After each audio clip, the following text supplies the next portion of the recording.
Hello, everyone. All right, Josh, I'm going to make you a co-host. It always takes me a minute to figure out this technology. There you go.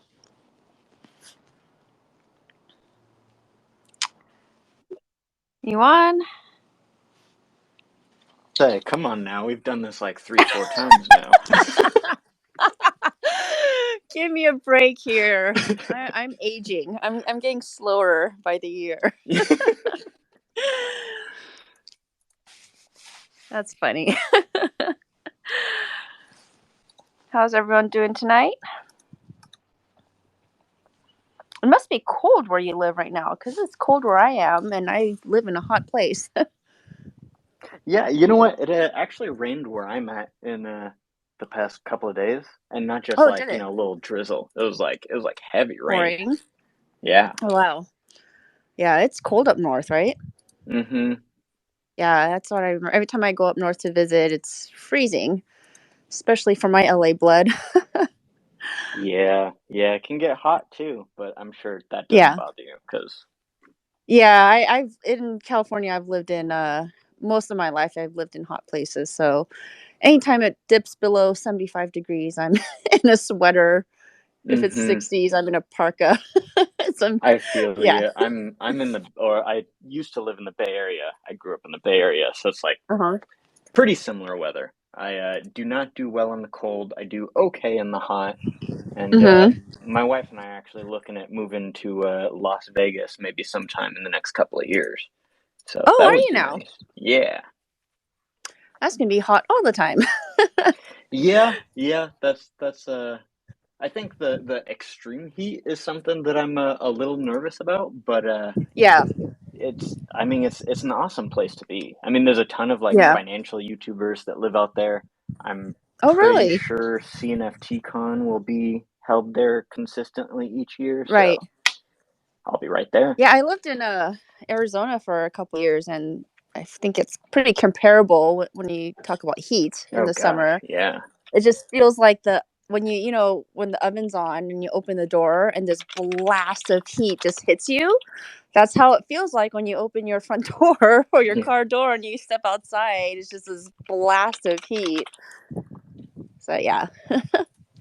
Great place for solar panels though. Yeah. Well, I actually have solar panels on my house here because it's sunny Yeah. 95% of the time. Yeah.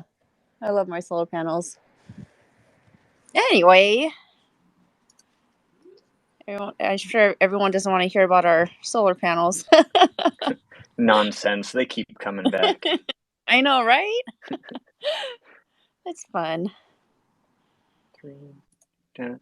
I am here. I'm actually currently working right now, so every once in a while you might hear me kind of zone out for a second, but I am Oh, here. you did say that, right? You're gonna be multitasking. Yep, a little bit. It's usually slow right around this time of day anyways, so they don't That's what I was really doing need me.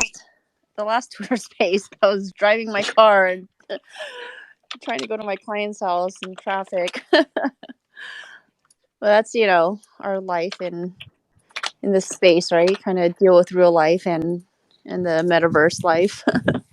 True story. Yeah, Juggling is the story of my life. right. All right, so let's see. I think we're gonna start off our Twitter Spaces with our. I loved how you named it Behind the Knight's Armor. Yeah, I thought So that was kind of clever myself. yeah, that's very clever. I like that. Behind the Knight's Armor. So basically, we talk about a fun fact, about us or whatever special guests that we have that you may not know about us. So I'll start it off since I know you're trying to multitask here. Sure. So I'm just going to talk about something recent that is happening in my life right now. So I'll try to make it quick because I can go on and on about this.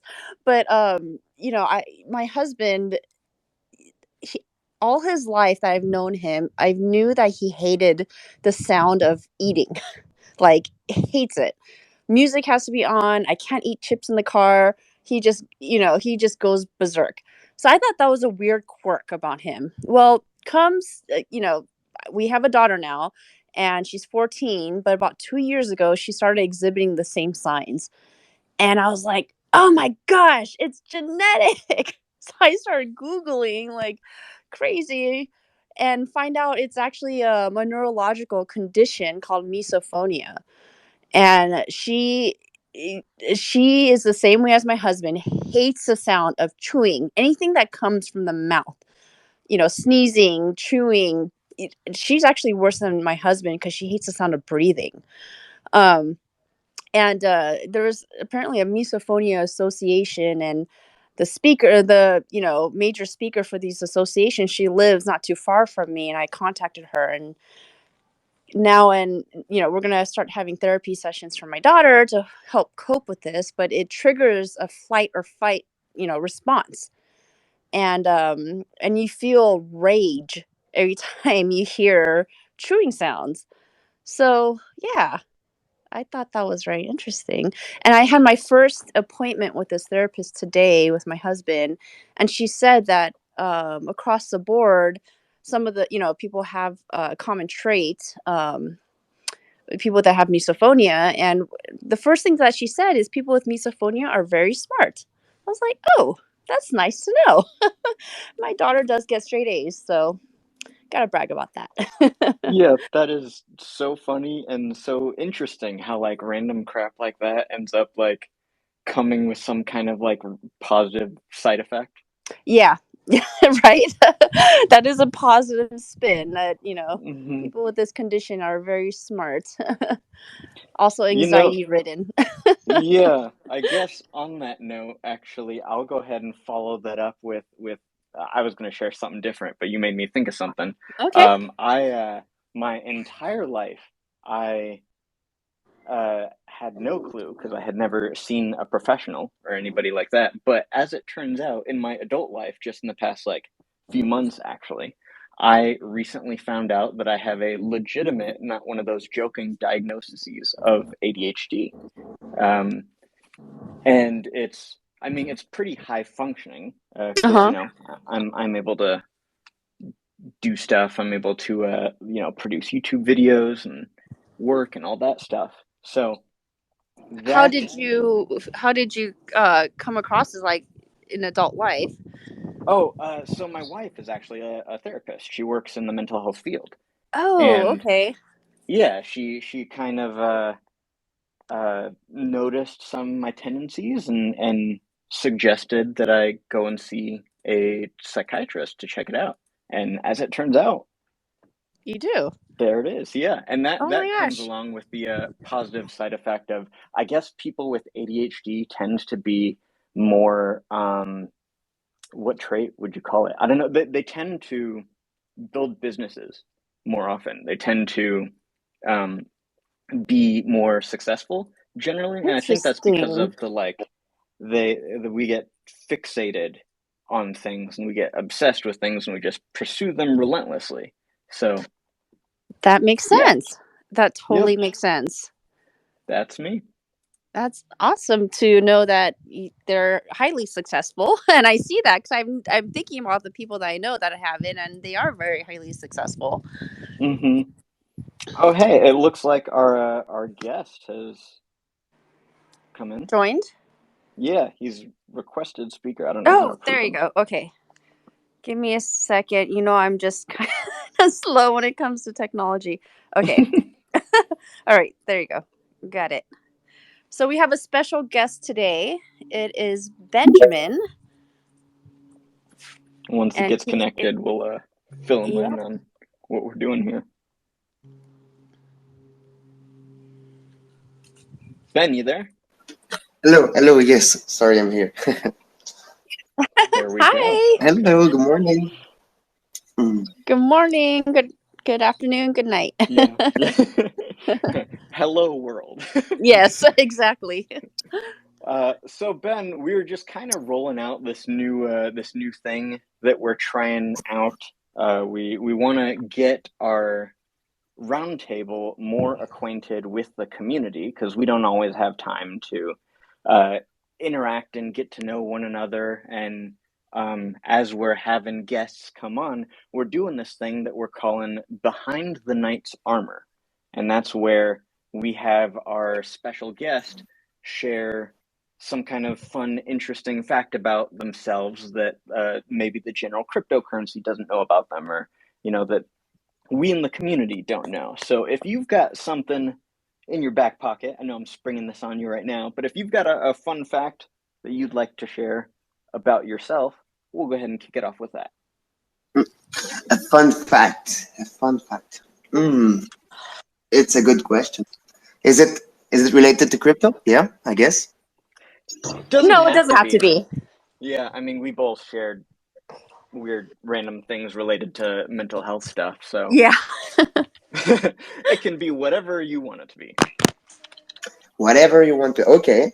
Well, it's to me it's kind of funny because right now how I'm working with crypto is that we're with Anvil, we're building a technology company, and with Fun Plastic we are creating our Benjamin's group, we're launching some NFT projects and brands, which is all related to the Web 2, Web 3. So everything is online, everything is digital, and everything is innovative. And I like it. I love it. But before this happened, I don't think anybody knew what I was doing or who I was, and that was before the pandemic, because the pandemic changed my whole life. But before all that, my whole life I was a mixed martial art teacher, and I was not into tech, or I was not into Web 2. I was not touching anything of that. I had some friends or relations that was working in that field. Myself, I was not touching any computer.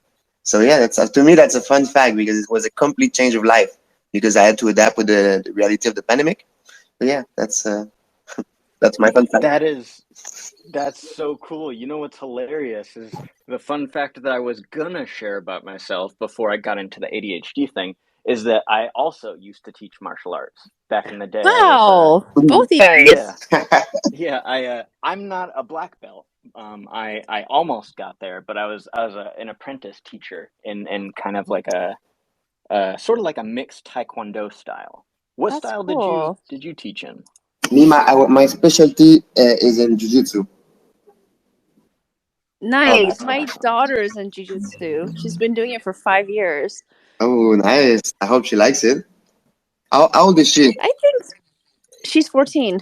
Oh, yeah, that's good. That's the age where, but well, when she was younger, she could fight with guys and destroy. And even now, Oh, yeah. it's it's a beautiful sport. And 14, I think she's probably getting a green belt or something like that. Yeah, I mean, we had started over at a new place, and she decided to go back to white. She went up to a gray belt, but decided to go back to white at this new place. So she's kind of starting over, but that's okay. She's still good, and I think she's going to start competing this year too. Yeah, That's exciting. it's funny, but she got that belt. She earned it. She should not go back. Right. No. That's funny.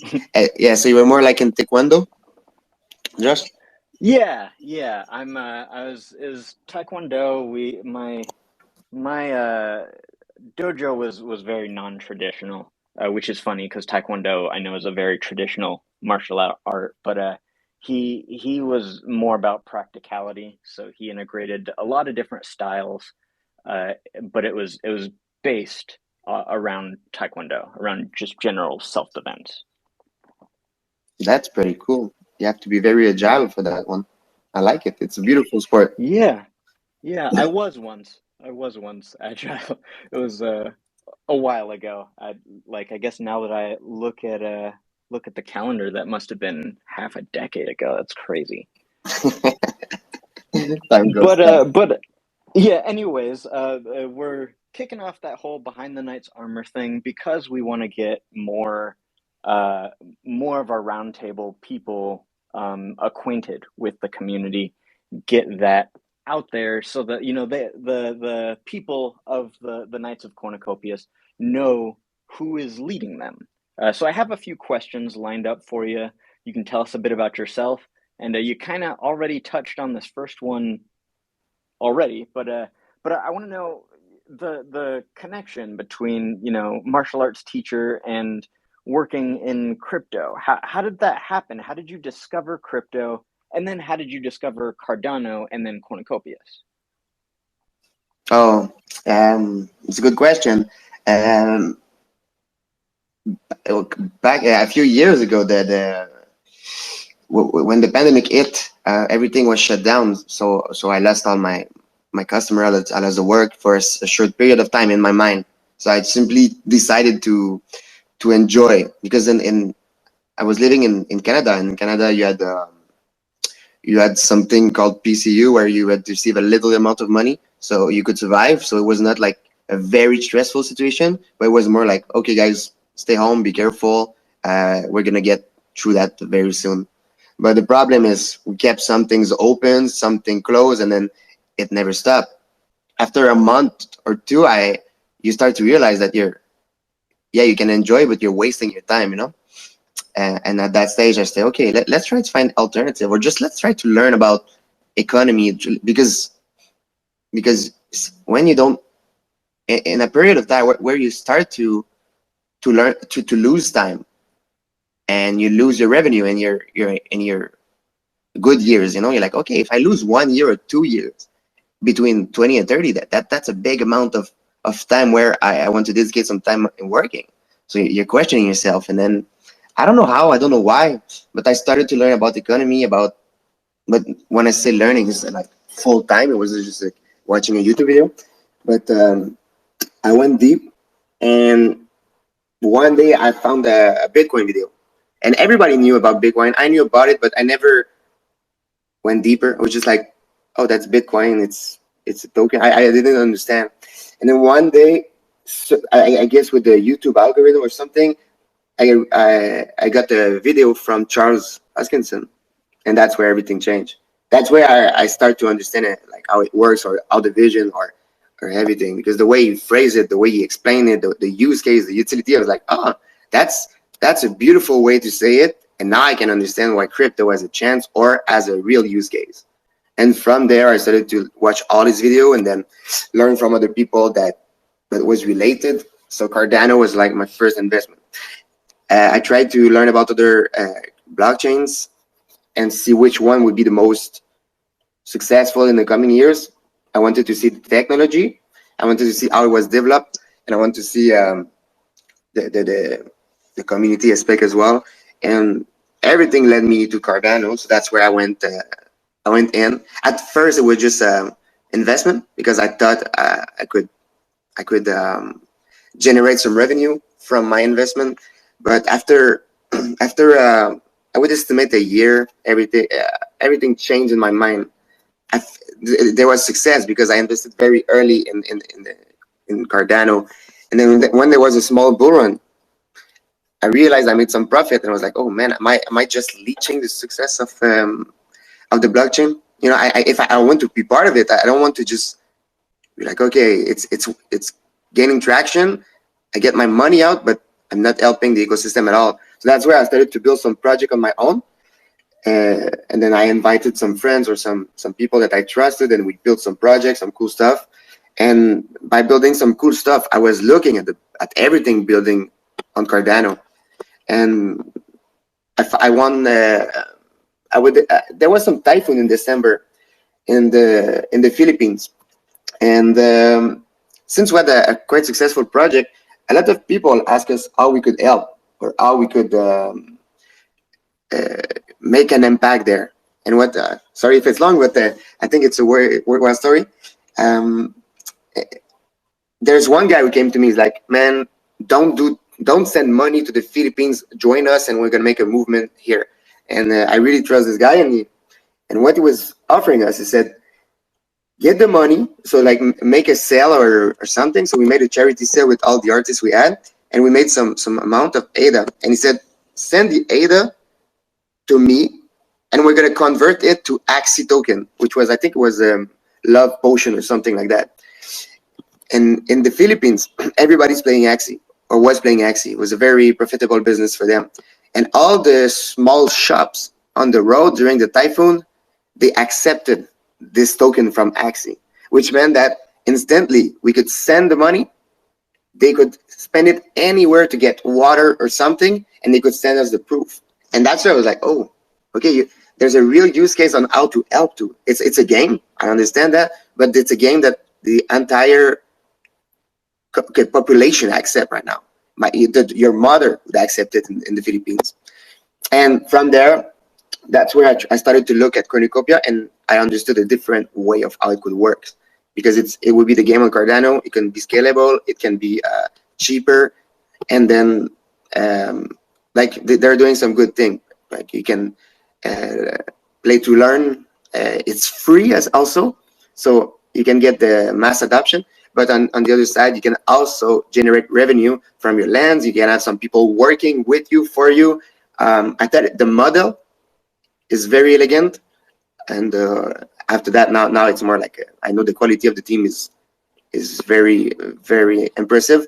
So it's a very easy to project to follow. But yeah, that's how I got to cornucopia in my long story.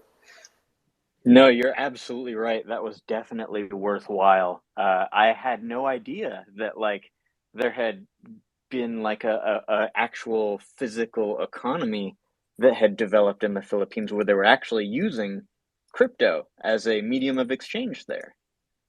Yeah, I just saw a video on that, and yeah, especially during the pandemic, all the shops and stores were closed down, and there was no way to make income, and they discovered Axie and was able to put food on the table because of this game.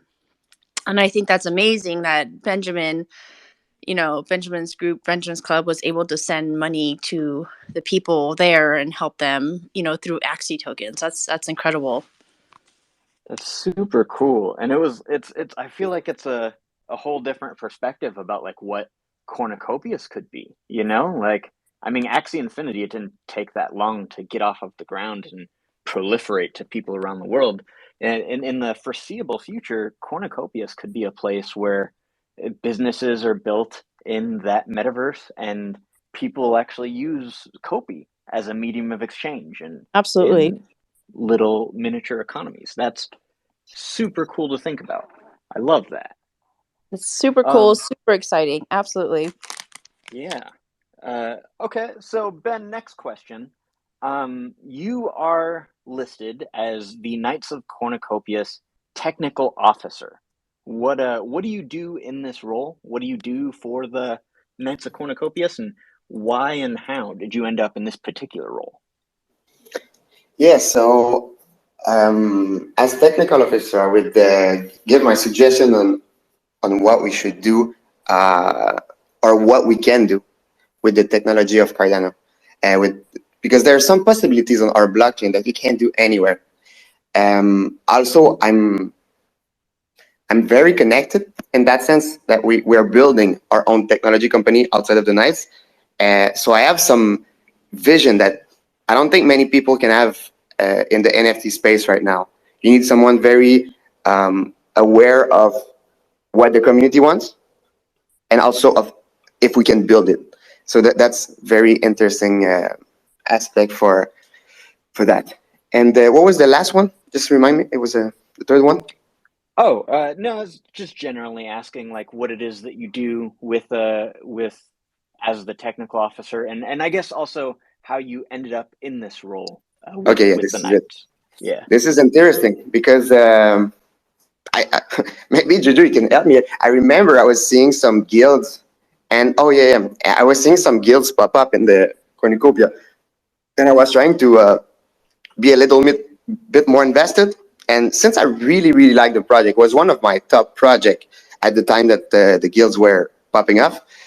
I decided to build my own guild, to create my own guild for my community. Um, I felt like it was a no-brainer. My community is very active in the NFT space, and and I would say a majority are invested in cornucopia as well. So it felt like let's just let's just use that time to build something together outside of our small world. It's really cool to use our brand, but at the same time, it was cool to integrate other communities with just for fun. And I felt like we had everything to do it. Like everyone would like to come in and participate in it. And then one day, I'm not sure who reached out, but I connected with the Knights. It was That a was me. terrible night. Okay, so I Yeah. reached with Juju. I think she reached out to me, and I wasn't very far. I was just like on an island in the jungle. I had no Wi-Fi, and we set up a meeting. Oh, I I had no remember Wi-Fi. that. Yeah, Your reception was yeah. terrible. It was the worst Wi-Fi ever, Yeah. but we had like a really serious conversation because the Knight's approach is extremely serious. For me, it was a guild. Like when you think about a guild in a game, you're just gonna join there, play with friends, win some dungeon or something. The traditional way. But with Moody, I believe Scott was there. I don't. Yeah, I don't. It's a while ago. But the Knights were there, and they were asking me some question, and they were telling me their vision. They showed me like the roadmap and everything. I was like, wow, there's a lot of planification there. And at that stage, I had nothing on my side beside asking some community members if they wanted to help. Um, so after talking a while with them, they realized the potential of what I could offer to the Knight, and I offered the quality, and I realized the quality of the team of the Knights. So I had to think about it, and then we made a decision to merge our two teams together because it was worth for both. So on my side, we had some very big order. We had some community or customers, and on their side they had a very prepared vision and approach on how to work with cornucopia. So I felt it was, or we felt it was the perfect match, and since then it's been like that. Yeah. Man, that's so cool. I knew about the merger when I jumped into the Knights of Cornucopias, but hearing the story be told and like how it came up from the beginning is really cool for me to get to know the history as, one of the newest members of the guild, I'd say. So that's super cool, and I absolutely see your involvement in that. I mean, all of the knight's assets have been minted through Anvil. Is that correct? Yeah. Yes, they have been minted with the system of Anvil. Yeah. That's awesome. Okay, cool. And you talked a little bit about gaming. I wanted to ask about that too. Before crypto or like play to earn games or anything like that, have you been into games in the past? And what are some of your favorite games? Yeah, yeah. So before pandemic, I was martial art teacher, and before becoming a martial art teacher, when I was younger, I was into gaming. So it's like it like a making sense to come back to that world. And yeah, my first game that was addicted. I was leaving school was Diablo 2. That was amazing. I love that game so much. It was my favorite game. And after that, I felt like I had to. I became a more serious gamer, and it became something Counter Strike with Counter Strike or League of Legends or those kind of stuff. So I played the Counter Strike competitively, and I really enjoyed it. And that's what's good about it is that after playing for a while, I started to become a trader of skins in that game, and I really enjoyed that experience more than the game after a while. So uh, I was buying skin on the secondary, reselling, and I had a huge inventory in the end. I was very young, and I had thousands of dollars of guns, and it made no sense. But to me, it was exciting because when I was playing, I had some dragon lore and things like that, and that was, in my opinion, that was the first time I realized the potential of NFTs, but much later, because at some point the game stopped letting us trade it. There was some barrier on how we could trade it, so it was not really profitable or not as profitable as before. And I was like, oh man, what if I could really own it and trade it there somewhere else? And yeah, to me, for gaming, it felt like that would be a very nice way to use gaming and NFTs. And yeah, That's a little bit. There's also one small game I really like, and it's called Realm of the Mad God. So if you have some time and I don't know, you like the game, you should give this one a shot. It's been online for like 15 years, but it's really special as well. Haven't heard of that one, but I'll check it out. It's I never played Counter-Strike personally. I've always been the most garbage FPS gamer on the planet. My brother almost went pro in a couple of different games, and one of those was actually Counter-Strike. And it's funny how they kind of like had a system of like buying and trading digital assets before NFTs. That's kind of interesting to think about, and how whatever it was that happened on their side really speaks to the necessity of blockchain technology and why having the ability to truly own these assets and trade them is such an important part of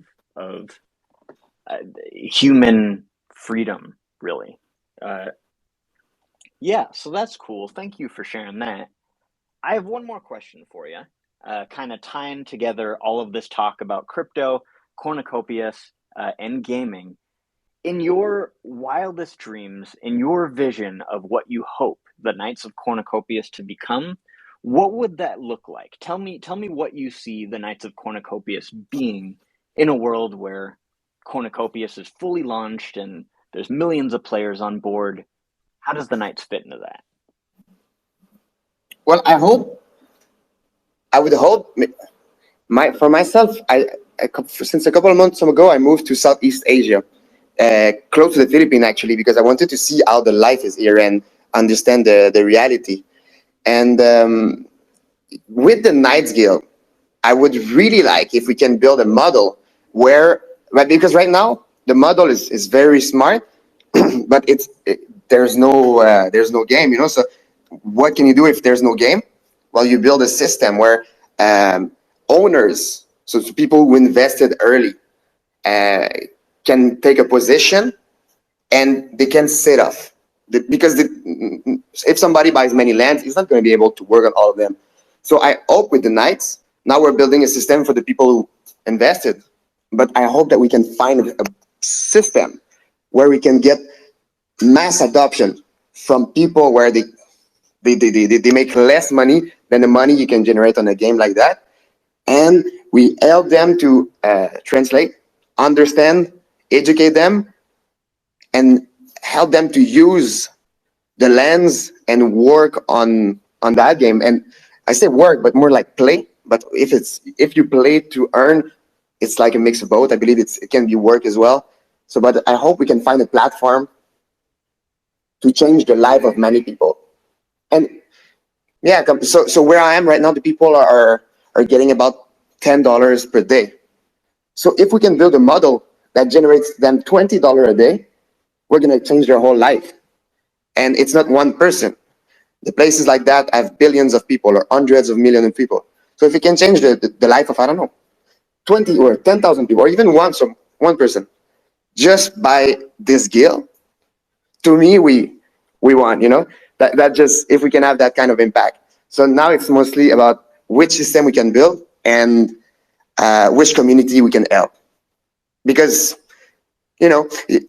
if you're here in Southeast Asia and you have access to a computer, well, you also have access, because of the blockchain, to the economy of America, Europe, or anything, So maybe a game like Axie, now it's Cornucopia, we can ease the process and get maybe the new generation to have a choice between working as a Gojek, working in the rice field, or playing a game, enjoying it, and maybe generating more revenue than they would on land, I love that you're saying that. I remember our first conversation that we had, and we had a conversation similar to this, and just a similar, goals of, helping others and people that are less fortunate, and how this can change people's lives, and you're still saying the same message, and I love that. And I feel the same way too. This can be life changing for so many people in, so many different countries. I mean, with Axie, I mean, it was proven then, that it did change people's lives. It brought food to people's tables during the pandemic when all the shops were closed down. So, no, I just love that you said that now again. From our very first conversation to now. Yeah, yeah. I think we lost a little bit of the. Well, personally, we lost a little bit of the vision during the NFT bull run, just because it was like, whoa, whoa, whoa! It came so fast. You have everything. It was, but now, oh no, my phone is. Uh-oh. Oh, did we lose him? I don't know. Sounds like it. Yeah, I heard my phone is, and then yeah, yeah. All right.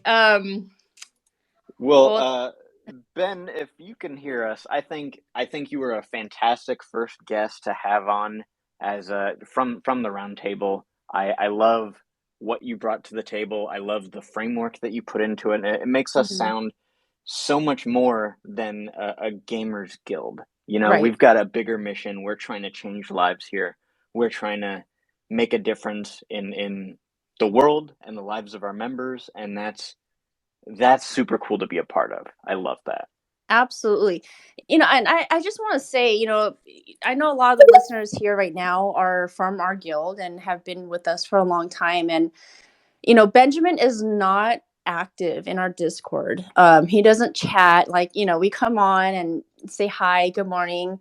He doesn't do that. But, I have been working with him personally, side by side, for a long time now, through DMs, through our roundtable chat. And I can tell you, I promise you, it's the same person. What you just heard is the same person that I speak to every day. And he is always worried about quality and the other person and, helping others. I can vouch for that because, it's not like I just talked to him and just had one conversation and that was it. It's been over time. It's been, honestly, I can't remember how long it's been, but pretty much from the start of this guild. He joined pretty early on, and I could definitely vouch for Benjamin and what he stands for.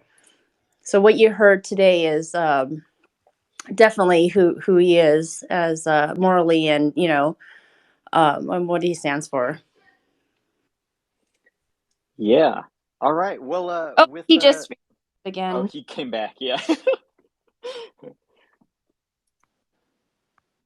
Okay. Hey, you're back. What happened? Got rugged. Like 1% of battery, and I was not with the water. But now I think it's gonna be fine. Okay. Well, I mean, we're just bragging about you and talking about how awesome of a guest that you've been, and Yeah. how much you have contributed to the direction of the guild and the vision of the guild, and we appreciate you being on with us today. With the remaining time of today's space, we wanted to go over just a couple of guild updates, stuff with membership and stuff that's been going on. Juju, you want to give us a Discord member update? Yeah, we broke 700. Very exciting. I think we were sitting at like 710 last time I checked, around there. So that's exciting. Yeah. We were hovering around 600 for a while. So it's very exciting that we broke another level. And pretty Very quick. cool. Too. Yeah. Yeah. I see us growing, and I see the stuff that we've got building up and the activities that we have coming, and I think getting people more engaged, I think, is gonna draw some more people in. So that's really cool. And the cornucopias community as a whole has been seeing some fun stuff, some interesting stuff pop up recently. This past week, we saw the Kopi bridge pop up, Oh, yeah. which, yeah, the first bridge from the Binance Smart Chain to Cardano, and it was done and facilitated by cornucopias. I think that's awesome. That is definitely awesome. And we had, as a guild, successfully bridged over close to 1,000,000 KoC. Nuts. Close to 1 Yes. million KoC. And we are working on accumulating some more. Is that correct? Yes. Our goal is to get 2,000,000 KoC. That is our goal. Once we hit 2,000,000, we will start buying vehicles with the funds that we are getting from our helmet NFT. And our helmet NFTs are doing well still. New members are joining, and new members want to mint a helmet.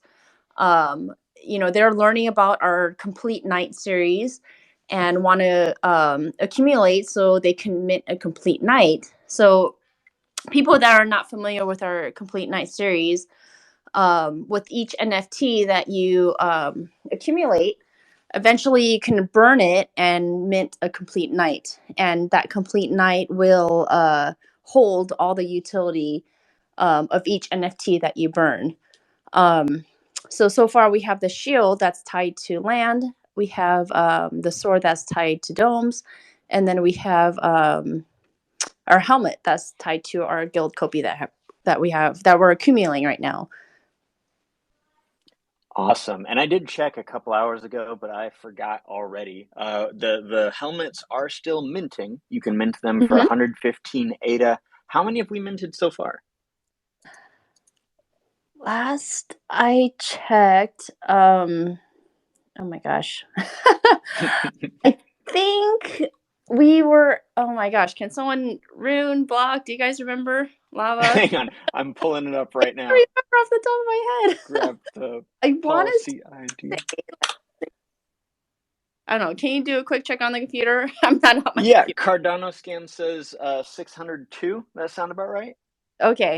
Okay, that sounds about right. Yeah. All right, cool. 602. I know the goal was 1,000, so we are 398 on the way there. Yeah. And yeah, with the guild growing, that's underway. That's exciting. Yep. Now, Definitely. we've also got some other activities happening. You want to talk about the merch contest? Yes. So we are going to start a new community contest. So everyone knows our last Twitter space, we mentioned about our guild shop that we are opening. So far, we just have our logos that you can get on t-shirts and mugs and whatnot. But we want to open up a contest because we have so many talented people in our guild. An art contest. So the winner will get their art on our merchandise. So we're going to open it up to our community and even outside the community if they want to join in. And the winner will be able to have their art on our merchandise. That's such a cool way to get the community involved, and with stuff that like we're doing now and we're building up. I think that's awesome to have our community's art and engagement just like showcased like that. I think that's super cool. Yeah, we have a lot of talented people in our guild for sure.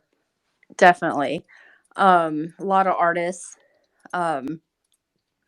I there's several that I can think of off the top of my head that will probably enter this, but it's just a fun thing that we can do with our community, and they can they'll put it on our merchandise and promote it for our guild. That'd be awesome. Yeah, super cool. Okay.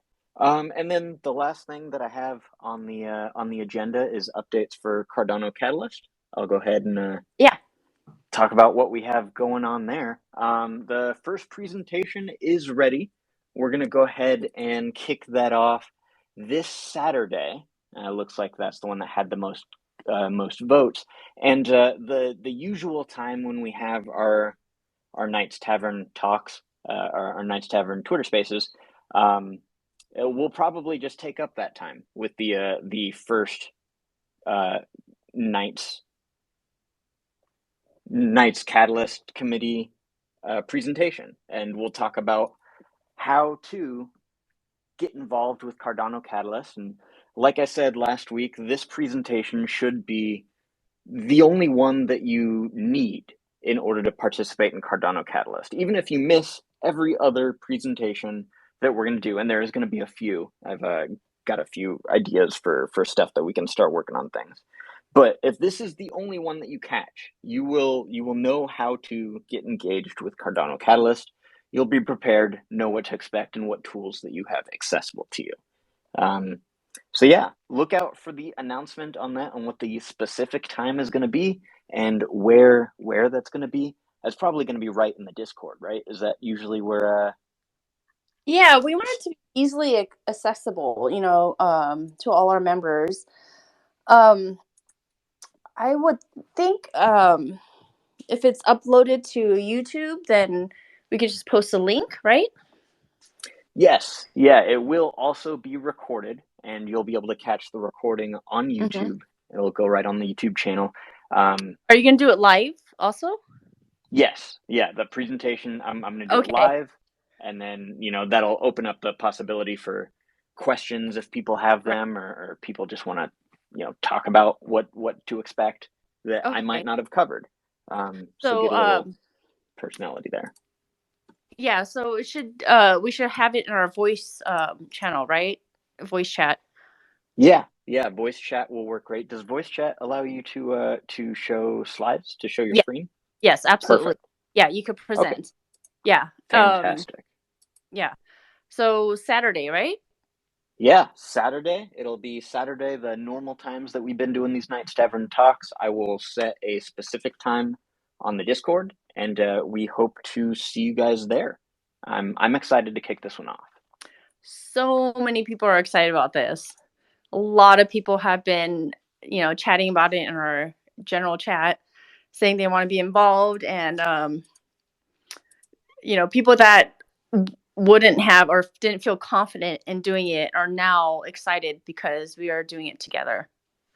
Yeah, and if anybody listening to the recording is still feeling like they're not capable or confident enough to jump into the space and start doing Catalyst reviews, I encourage you to just join up with catch the first presentation, find out what we've got going on there.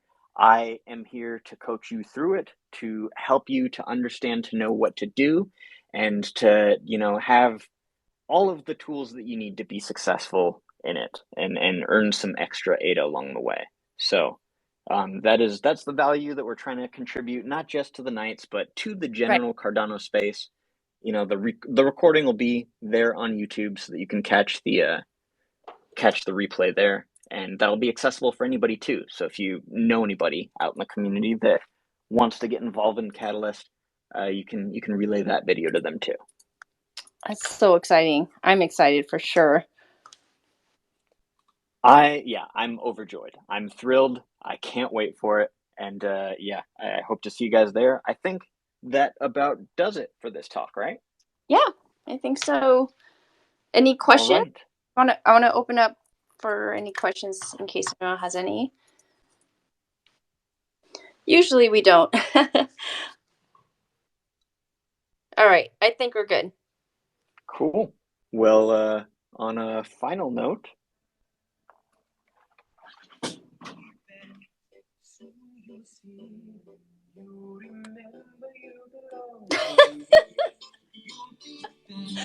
I love it. It's one of my favorite songs too. This. Yeah, right. Oh my gosh, I love it. Yeah, Dear Theodosia is one of my favorites too. Yeah, I'm gonna make it a habit to fit some kind of Hamilton song into every one of our spaces. Another quick little fun fact: my husband wanted to get license plates that said A.Ham. A.Ham. That's awesome. You know the song? Ham and A.Burr. A.Burr. That's how obsessed we are with Hamilton. That's great. I love that. All right. Well, thanks everybody for joining up. It's been fun, and we will catch you guys Saturday or on next week's Tavern Talk. All right. Bye, guys. Bye, guys.